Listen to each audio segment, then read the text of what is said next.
Leyla Zana onurumuzdur. Türkiye'de spor alanları, özellikle de futbol tribünleri uzun süredir yalnızca sportif rekabetin yaşandığı mekanlar olmaktan çıkarılmış, ırkçı, şoven, milliyetçi ve ayrımcı ideolojilerin yeniden üretildiği siyasal alanlara dönüştürülmüştür.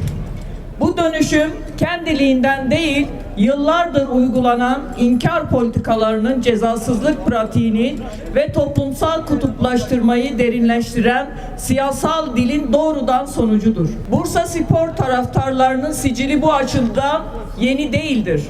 Daha önce Ahmetspor ile oynanan karşılaşmalarda 1990'lı yıllarda işlenen faili meçhul cinayetleri, zorla kaybettirilmeleri ve kontrgerilla pratiğini simgeleyen Yeşil Kod adlı figürlerin ve Beyaz Toros pankartlarının tribünlere taşınması, spor alanlarının nasıl bilinçli biçimde bir nefret ve tehdit zeminine dönüştürüldüğünü açıkça ortaya koymuştur.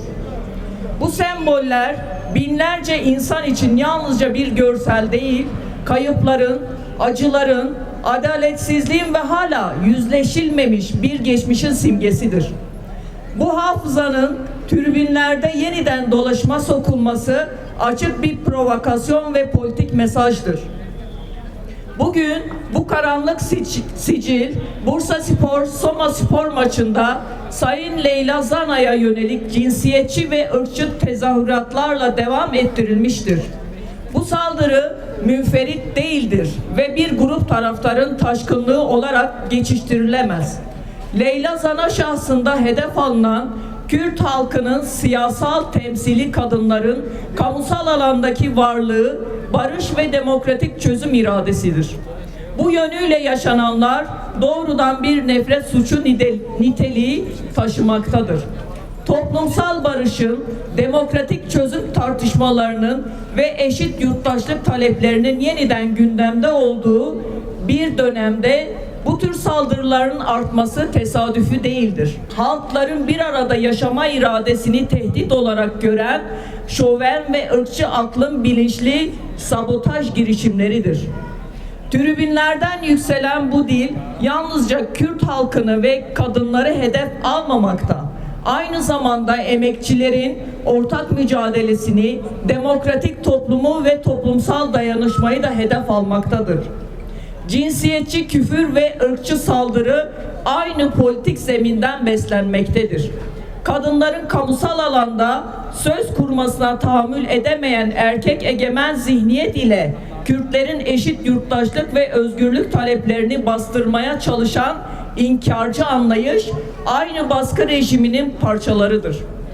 Bu nedenle Leyla Zana'ya yönelen saldırı hem kadın düşmanlığının hem de Kürt karşıtlığının açık bir tezahürüdür. Van Emek ve Demokrasi Platformu olarak altını çizerek ifade ediyoruz. Bu nefret dilini yalnızca üretenler değil, görmezden gelenler, normalleştirenler, tribün atmosferi diyerek meşrulaştıranlar ve cezasızlıkla besleyenler de bu suçun ortağıdır. Türkiye Futbol Federasyonu ile ilgili kulüpleri, spor kamuoyunu ve yargı makamlarını ırkçı ve cinsiyetçi tezahüratları açıkça nefret suçu olarak tanımaya, failler hakkında derhal etkin ve caydırıcı soruşturmalar başlatmaya, başta spor alanı olmak üzere tüm alanlarda ayrımcılığa karşı net, tutarlı ve ilkesel bir politika geliştirmeye çağırıyoruz. Spor ve sanat alanları halkları karşı karşıya getiren, düşmanlığı körükleyen araçlar değil, barışın, eşitliğin, özgürlüğün ve birlikte yaşamanın güçlendirildiği toplumsal alanlar olmak zorundadır. Aksi yönde atılacak her adım toplumsal kutuplaşmayı derinleştirmekten ve şiddeti yeniden üretmekten başka bir sonuç doğurmayacaktır.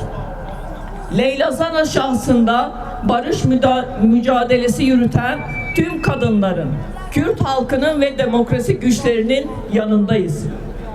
Irkçılığa, şövenizme, cinsiyetçiliğe ve nefret siyasetine karşı susmayacağız, geri adım atmayacağız.